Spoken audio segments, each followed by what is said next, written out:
वचन, सत्य वचन, अमर वचन, जीवित वचन, दिव्य वचन, सत्य वचन, अमर वचन, जीवित वचन।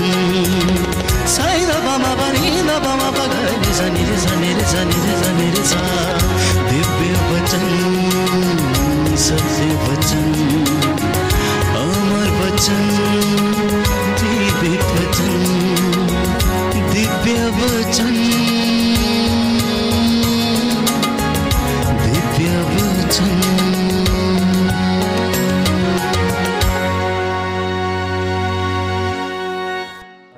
प्रियजनों, प्रभु ने वचन दिया है।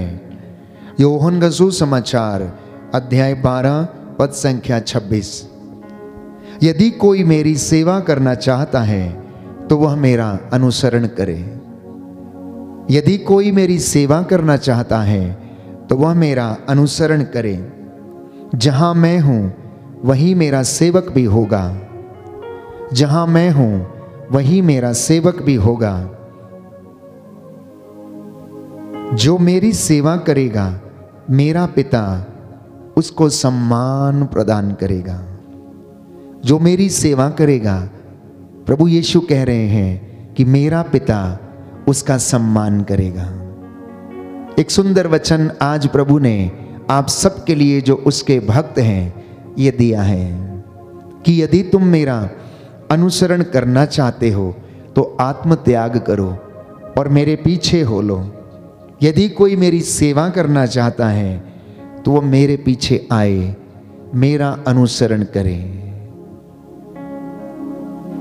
प्रियजनों, आपकी चंगाई वहां है जहां परमेश्वर है।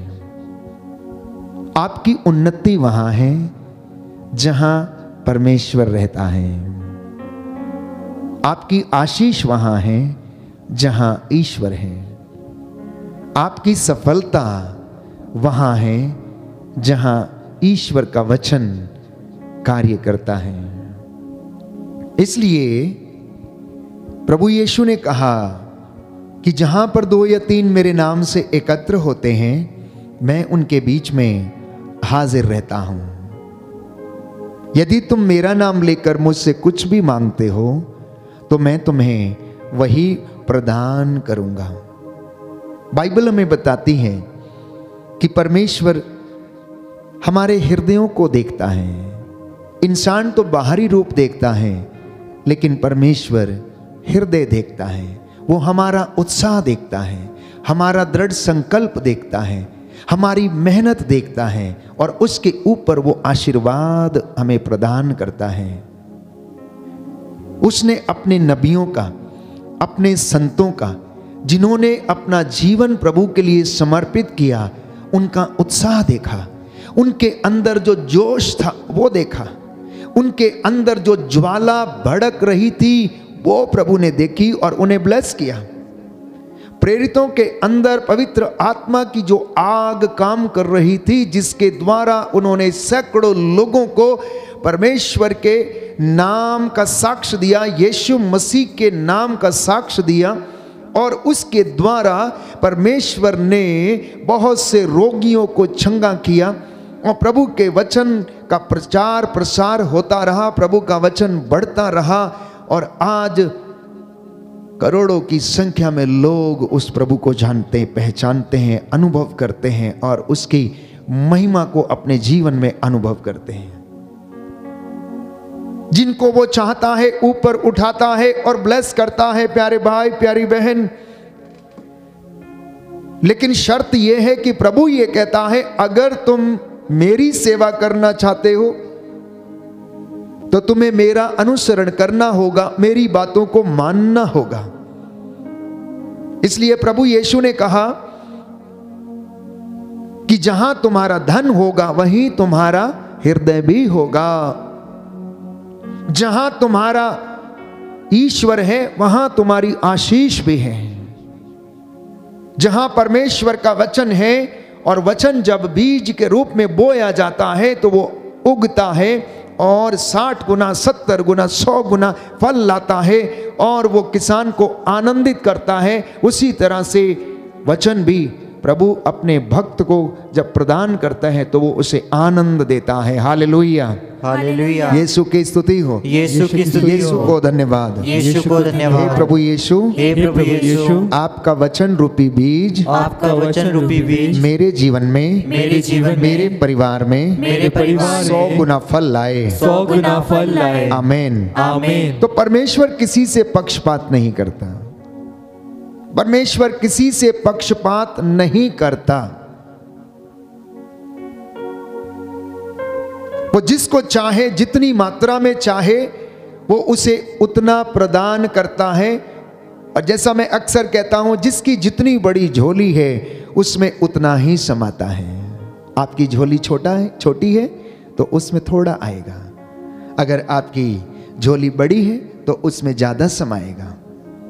जो ज्यादा आत्मत्याग करेगा, जो ज्यादा सेवा करेगा, जो ज्यादा प्यार दिखाएगा, वो ज्यादा फल प्राप्त करेगा, वो ज्यादा आशीष ग्रहण करेगा, वो ज्यादा अभिषेक प्राप्त करेगा।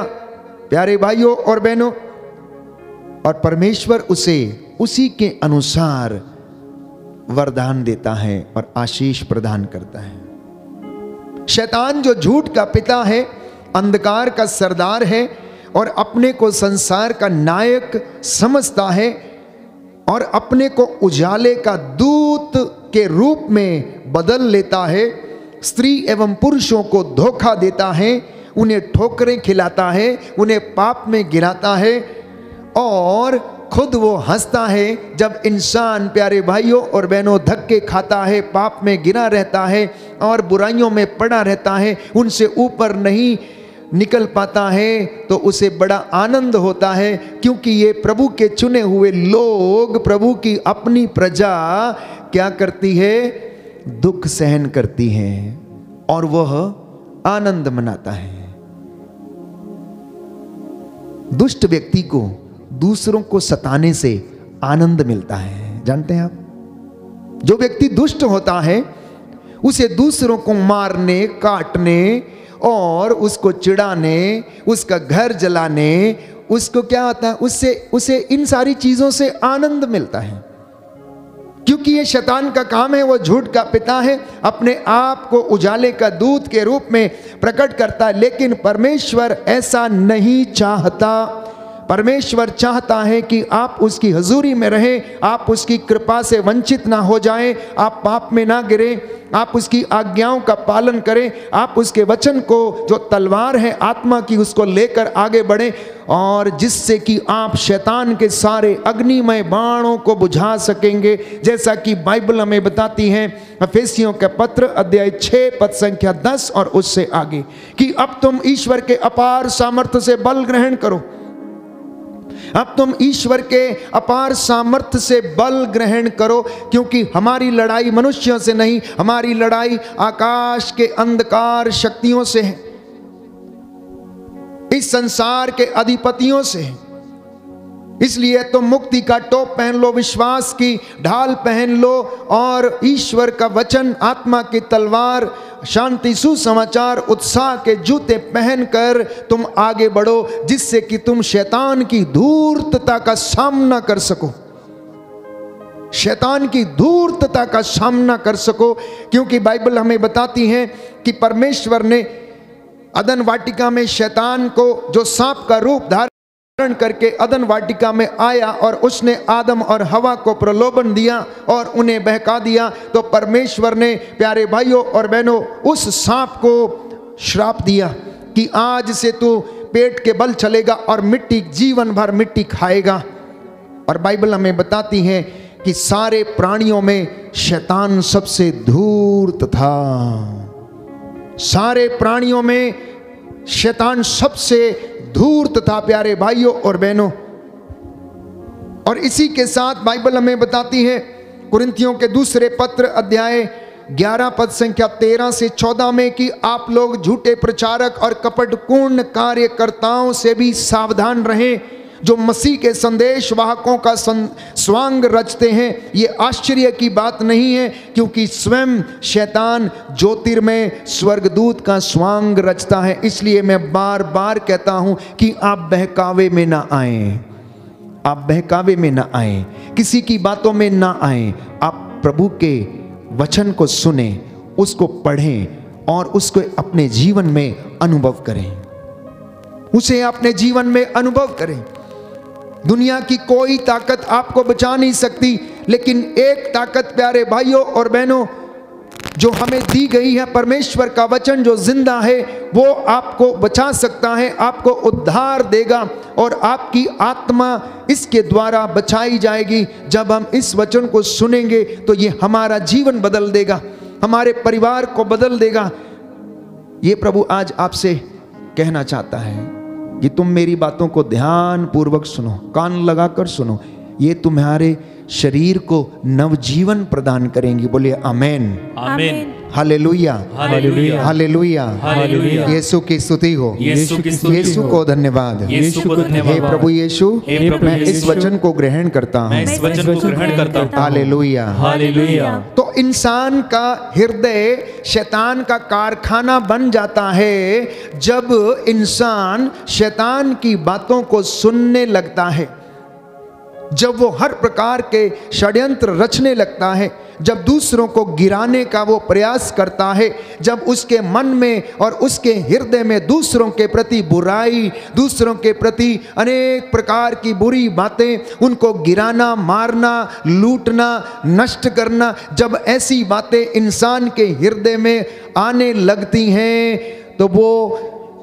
शैतान का कारखाना बन जाता है, शैतान का कारखाना बन जाता है। इसलिए आज मनन चिंतन का विषय ये है, अपने आप से पूछ के देखना, अपने हृदय की टोह लेके देखना, अपने हृदय को प्यारे भाइयों और बहनों जांच के देखना कि क्या वास्तव में आपका हृदय परमेश्वर का मंदिर है या फिर शैतान का कारखाना है। दुनिया में आज ऐसे तमाम लोग हैं प्यारे भाइयों और बहनों जो किसी ना किसी रूप में ईश्वर के रास्ते से भटके हुए हैं, धर्मशास्त्र की शिक्षा से भटके हुए हैं, अपने मार्गों पर चले हुए, बुराई में फंसे हुए हैं। इसीलिए हर जगह पाप, हर जगह बुराई, हर जगह शोषण, हत्या, भ्रष्टाचारी, अनेक प्रकार की बुराइयां इस दुनिया में मौजूद हैं। हर कदम पर आपको प्यारे भाइयों और बहनों अन्याय मिलेगा। ये बातें कहां से निकलती हैं? बाइबल हमें बताती है कि मनुष्य के हृदय से निकलती हैं, मनुष्य के हृदय से निकलती हैं। इसलिए अपने हृदय की रक्षा करना, अपने हृदय को संभाल के रखना, अपने मन को संभाल कर रखना, कहीं ये अनेक प्रकार की विचारधारा से कुंठित ना हो जाए, परमेश्वर से दूर ना चला जाए। प्रभु यीशु आपको समझा रहे हैं, मेरे बेटे, मेरी बेटी, तू अपने हृदय की रक्षा करना। क्या तू नहीं जानता कि ये तेरा हृदय ईश्वर का मंदिर है, पवित्र आत्मा का मंदिर है? प्रभु कहता जो इसे नष्ट करेगा मैं उसे नष्ट कर दूंगा। इसलिए आज आप लोगों के लिए प्रभु यीशु का ये संदेश है कि मेरे बेटे और मेरी बेटियों, मेरे बच्चों, तुम अपने मन की रक्षा करो, अपने हृदय की रक्षा करो, अपनी जुबान की रक्षा करो, क्योंकि इससे श्राप और आशीर्वाद दोनों निकलते हैं। इससे श्राप और आशीर्वाद दोनों निकलते हैं। तो प्यारे भाइयों और बहनों, शैतान के बुरे विचार इंसान के मनों को खोखला बना देते हैं। मन की दृष्टि से वो अंधा हो जाता है, जिससे वह परमेश्वर की महिमा एवं प्रेम को देख नहीं पाता है। जब इंसान इन तमाम बुराइयों में फंस जाता है तो वो ईश्वर की महिमा को देख नहीं पाता है, वो ईश्वर के अच्छे कामों को देख नहीं पाता है, उसकी महिमा नहीं कर पाता है, उसके मन में बुरे विचार आते हैं। प्यारे भाइयों और बहनों, वो ना तो पहचान पाता है कि वास्तव में यीशु मारा गया, वो ये अंगीकार नहीं कर पाता कि यीशु मसीह उद्धार करता है, वो ये अंगीकार नहीं कर पाता कि यीशु उसको जीवन प्रदान करता है। तो हर मनुष्य जो अंधकार में है वो पाप करता है, वो अविश्वासी है, परमेश्वर के सामने अंधे एवं मृतक के समान है। और ऐसे लोग शैतान के राज्य में कार्य करते हैं। प्रभु यीशु इस दुनिया में आए, क्या करने के लिए आए? वो आपको और मुझे इन तमाम बुराइयों से आजाद करने के लिए आए, शैतान की गुलामी से आजाद करने के लिए आए। पिता परमेश्वर ने, बाइबल हमें बताती है, समय समय पर नबियों को भेजा। उन्होंने लोगों को प्रायश्चित का संदेश सुनाया, उन्होंने परमेश्वर के बातों को उन्हें बताया। इज़राइल के पापों को नबियों ने गिनाया। नबी होशिया ने, नबी आमोस ने, नबी हगाई ने, प्यारे भाइयों और बहनों, एक एक करके इज़राइल के पापों को परमेश्वर ने अपने इन नबियों के द्वारा गिनाया और उनसे कहा कि देखो, तुमने मेरी बातों को नहीं पहचाना है, तुमने मेरी बातों को नहीं सुना, तुम मेरे रास्ते पर नहीं चले, इसलिए अब मैं तुम पर यह विपत्ति आने दूंगा। इजरायली समाज के विरुद्ध, प्यारे भाइयों और बहनों, 3 प्रवचन और 3 धिक्कार जिसे हम आमोस के ग्रंथ में पढ़ते हैं, ये ना केवल इजरायली लोगों के विरुद्ध थे, परंतु जितने भी लोग इस वचन को सुनते हैं, ये हमारे लिए भी उतने ही सार्थक हैं जितने कि इजरायली जनता के लिए उन दिनों में थे। तो प्रभु कहता है कि उनको सदाचार करना नहीं आता, वे तो अपने गढ़ों में हिंसा और हराम की कमाई जमा करते हैं। कहता है, मैंने तुम्हारे नगरों में अकाल भेजा और तुम्हारे सब कस्बों में तुमको मैंने भूखा छोड़ा था, फिर भी तुम मेरे पास नहीं लौटे। गेहूं अंकुरित हुआ ही था कि मैंने वर्षा बंद कर दी थी। मैंने एक नगर पर पानी बरसाया और दूसरे को उससे अछूता रखा। एक खेत पर वर्षा की और दूसरे को वर्षा ना मिलने के कारण सूखने दिया। 2-3 नगरों के लोग पीने के पानी की खोज में पड़ोस के नगरों में घूमते थे, किंतु प्यासे ही रह गए, फिर भी तुम लोग मेरे पास नहीं लौटे। ये इंसान की गति क्या दुर्गति है, प्यारे भाइयों और बहनों। और परमेश्वर आज हमें फिर से याद दिलाना चाहता है कि इतनी विपत्ति, इतने कष्ट के बावजूद भी तुम मेरे पास नहीं लौटते। तुम इन परेशानियों में, तुम्हारा जीवन परेशानियों में गुजरता है, लेकिन तुम मेरे पास नहीं लौटते हो। कहता है, मैंने तुम पर मिस्र की महामारी भेजी, मैंने तुम्हारे नवयुवकों को तलवार के घाट उतरवा दिया, तुम्हारे घोड़े लुट गए, तुम्हारी छावनी में मृतकों के पड़े रहने से सड़ांध तुम्हारी नाकों में भर गई, फिर भी तुम मेरे पास नहीं लौटे।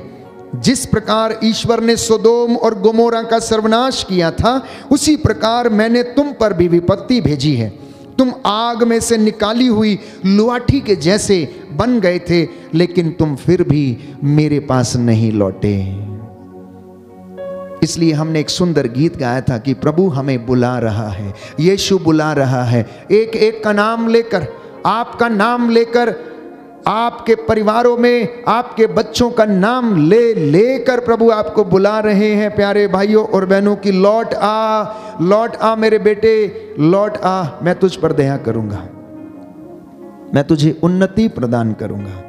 क्योंकि इंसान का हृदय, उसका मन शैतान का कारखाना बना हुआ है, तो इसलिए वो परमेश्वर के सामर्थ्य को, उसकी महिमा को, उसके आशीर्वादों को देख नहीं पाता है। उसकी पूरी जिंदगी भर में वो उसके महिमा के कामों को देख नहीं पाता है।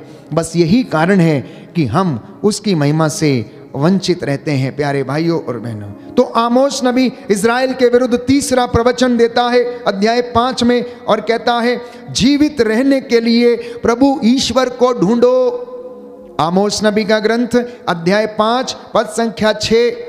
अगर तुम जीवित रहना चाहते हो तो कहता है, तुम परमेश्वर को ढूंढो। ऐसा ना हो कि वह यूसुफ के घराने पर आग की तरह लपक आए, जो उसे भस्म कर डालेगी और जिसे बेतेल में कोई भी बुझा नहीं सकेगा। कहीं ऐसा ना हो कि तुम परमेश्वर से दूर चले जाओ और वो तुम पर से अपना हाथ पीछे खींच ले और तुम नष्ट हो जाओ। प्यारे भाइयों और बहनों, पवित्र बाइबल के वचन खरे हैं, खरे हैं। उसकी एक एक मात्रा, एक एक बिंदु प्रभु यीशु ने कहा पूरा हुए बिना नहीं टलेगा। इसलिए प्रभु के भक्त होने के नाते जब हम उसकी आराधना करते हैं, स्तुति करते हैं, तो समर्पण हमारे जीवन की सबसे अच्छी आदत बननी चाहिए। अपने परिवार को समर्पित करना, बच्चों को समर्पित करना।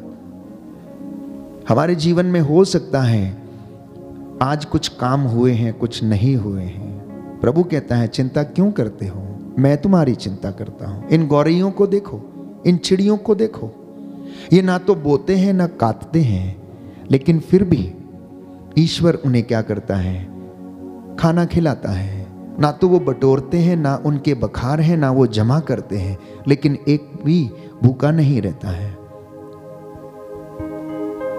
ऐसा विश्वास प्यारे भाइयों और बहनों कलीसिया में और विश्वासियों के जीवन में होना चाहिए। इसलिए मैंने आपके लिए वचन पढ़ा था कि प्रभु ये कह रहे हैं कि अगर तुम मेरी सेवा करना चाहते हो तो मेरा अनुसरण करो, जैसा मैंने किया वैसे तुम भी एक दूसरे के साथ करो। Hallelujah, hallelujah, hallelujah, hallelujah. Yeshu की स्तुति हो, यीशु का धन्यवाद, यीशु की आराधना हो, यीशु की महिमा हो, यीशु को धन्यवाद, यीशु को धन्यवाद। अब आप पूछेंगे कि हम कैसे अनुसरण करें, प्रभु हम कैसे आपके पीछे आए, प्रभु हम क्या करें। हम कर तो रहे हैं, उपवास भी करते हैं, प्रार्थना भी करते हैं, दशमांश भी देते हैं, सेवा भी करते हैं, चर्च की सफाई भी करते हैं, बीसीसी ग्रुप में प्रार्थना भी करते हैं। प्रभु हम सब कुछ तो कर रहे हैं। कहता है एक बात की कमी है तेरे जीवन में, मैं जानता हूं कि तू सब ये काम करता है, कर रही है, एक बात की कमी है, और वो ये है कि तेरा आचरण संसार के आचरण के जैसा है। इसलिए संत पौलुस स्पष्ट करता है इस बात को अफेसियों का पत्र अध्याय 2 पद संख्या 2 में कि आपका आचरण संसार की रीति के अनुकूल, आकाश में विचरने वाले अवदूतों के नायक के अनुकूल था, उस आत्मा के अनुकूल जो अब तक ईश्वर के विरोधियों में क्रियाशील है। उससे बचने का पूरा पूरा प्रयास कर। मैं जानता हूं कि तू उपवास करता, मैं जानता हूं तू प्रार्थना करता, मैं जानता हूं तू प्रेज एंड वर्शिप करता है, लेकिन तेरा आचरण अभी भी इस संसार के आचरण के जैसा है। इस संसार के नायक के उसका जैसा आचरण है वैसा है। इसलिए तू अपने आप को शुद्ध कर। इसलिए अपने हृदय पर ध्यान दे, उसकी रक्षा कर। अपने होठों पर, अपनी जुबान पर ध्यान दे, उसकी रक्षा कर। अपने कानों पर ध्यान दे कि क्या सुनना चाहता है, क्या सुनना चाहती हो तुम। प्यारे भाइयों और बहनों, बस इसी बात की कमी है। हमारे काम तो पर्याप्त है, निंदा करने से हम बाज नहीं आते हैं। किसी भी कलीसिया के लोगों में आप चले जाइए, ग्रुप में चले जाइए, प्रार्थना समाप्त होगी, समूह उठेगा और उसके बाद एक दूसरे की निंदा करना शुरू कर देंगे। जितनी अनॉइंटिंग 2 घंटे में आई थी, वो 2 घंटे के तुरंत बाद 2 सेकंड में गायब। प्रभु कहता है मैंने आपको ब्लेस किया, लेकिन आपने उस अनॉइंटिंग को अपने जीवन में नहीं रखा। बस ये कमी है, और उस कमी को प्रभु यीशु आज आपको चाहता है कि आप उसे पूरा करें, और वो आपको सामर्थ्य प्रदान करेगा। तो यीशु इसीलिए आया था। बाइबल हमें बताती है कि वो शैतान के कामों को क्या करे, नष्ट करे। Hallelujah, hallelujah. योहन का पहला पत्र अध्याय 3 पद संख्या 8 यीशु मसीह इसलिए प्रकट हुए जिससे कि वह शैतान के कामों को अंत करें। Hallelujah, hallelujah. तो यीशु मसीह इस दुनिया में इसलिए आया ताकि वो शैतान के कामों को क्या करे, अंत करे।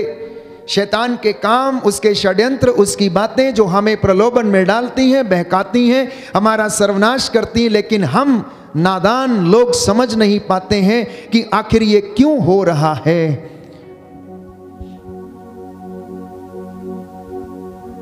इसीलिए हमारा जीवन नष्ट होने लगता है, हमारे जीवन में कष्ट आने लगते हैं। तो बाइबल हमें बताती है कि आप लोग परमेश्वर के अधीन हो जाओ। आप लोग परमेश्वर के अधीन हो जाओ और शैतान का सामना करो तो वह तुम्हारे पास से भाग जाएगा, ऐसे नहीं भागेगा। जब तक आप पवित्र आत्मा के अधीन नहीं हैं, जब तक आपके हाथ में पवित्र आत्मा की तलवार ईश्वर का वचन नहीं है, वो आपके सामने से नहीं भागेगा। परमेश्वर के निकट आओ और वह तुम्हारे निकट आएगा और वह तुम्हें बचाएगा। शांति का परमेश्वर, बाइबल कहती है, शीघ्र ही शैतान को तुम्हारे पैरों के नीचे कुचल देगा। यह परमेश्वर का वादा है, यह परमेश्वर का वादा है। लेकिन हमारे हृदय के कारखाने में तो काम ही बड़े अजीबोगरीब होते हैं और इसलिए हम अपनी ही दुनिया में रहते हैं। हमारी जिंदगी में यही कशमकश रहती है, दुखों को सहन करना, कष्ट में जीवन बिताना, आर्थिक तंगी में रहना, बेरोजगारी में रहना, और इन तमाम चीज़ों से हम गुजरते हैं। प्रियजनों, अदन वाटिका में प्रभु ने आदम से कहा, आदम, क्योंकि तूने मेरी बातों को नहीं माना, क्योंकि तूने मेरा आदेश का पालन नहीं किया, इसलिए अब सुन, तू जिंदगी भर मिट्टी खोदेगा और तू अपने पसीने की कमाई खाएगा। तू जिंदगी भर मिट्टी खोदेगा और तू अपने पसीने की कमाई खाएगा। इसलिए मेहनत करना इंसान के लिए आवश्यक है। जब तक वो मेहनत नहीं करेगा, उसके जीवन में उन्नति और आशीर्वाद नहीं आएगा। कोई भी व्यक्ति हो, धर्मात्मा, धर्मी, वो अपनी धार्मिकता का पुरस्कार प्राप्त करेंगे। जो विश्वासी है, अपने विश्वास के द्वारा उसे पुरस्कार मिलेगा। इसलिए प्यारे भाइयों और बहनों, परमेश्वर का वचन, बाइबल हमें बताती है कि परमेश्वर आलसी मनुष्य से घृणा करता है, क्योंकि ईश्वर ने आदम को ये बात कही कि तू आज से अपनी मेहनत की कमाई खाएगा, लेकिन उसे ब्लेस कौन करेगा? परमेश्वर करेगा। और बाइबल